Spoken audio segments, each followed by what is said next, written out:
এখন যে আম গাছ দুইটা দেখতে পারবেন, এইটা আর এইটা, এইটা হচ্ছে কাটিমন আম, আপনারা চিনেন, যেটা বছরে 3 বার ফলন হয়।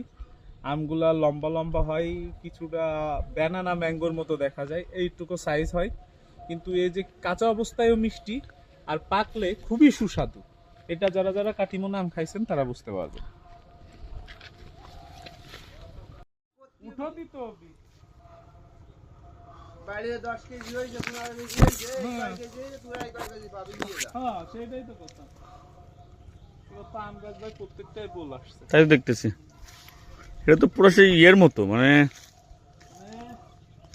প্রত্যেকটা আম গাছে প্রচুর বল আসছে। এই যে এটাও দেখো কত সুন্দর বল আসছে।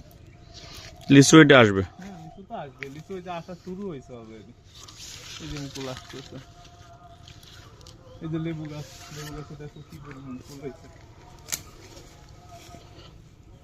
মেইনলি হচ্ছে আমাদের খামারের একদম মানে বাউন্ডারি একটা ওয়াল হিসেবে আমরা তোমার হচ্ছে লিচু গাছ করেছিলাম, রাইট? তাই না রুমি? লেবু গাছ লাগাইছিল। হ্যাঁ হ্যাঁ, এটার উপকারিতা কি বলো তুমি? লেবু তো আসলে লেবু এখন প্রচুর মানে demand বাউন্ডারি হলো। হিসেবে যে ওয়ালটা দেওয়া হলো, মানে লেবু গাছটা লাগানো হলো, তো সেটার একটা বেনিফিট নিশ্চয়ই আমাদের প্ল্যান benefit ছিল। আছে। এক হচ্ছে লেবু আপনি যদি বিক্রি করেন বাজারে, বর্তমান দেশি লেবুর অনেক চাহিদা। ওটা কাগজি লেবু এটা। হ্যাঁ, কাগজি লেবু এটার অনেক চাহিদা, এটা একটা ভালো দিক।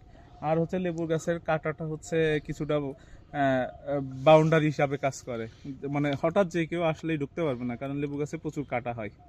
এর জন্যই লাগানো ছিল যে বাউন্ডারি হিসাবেও কাজ করবে, আবার ইচ্ছা করলে নিজেরা খাইতে পারবো, বিক্রি করতে পারবো। এর জন্য সবচেয়ে ভালো লাগছে আমার এই এইবার সোলমের ফুলটা, জাম্বুরার যে ফুল,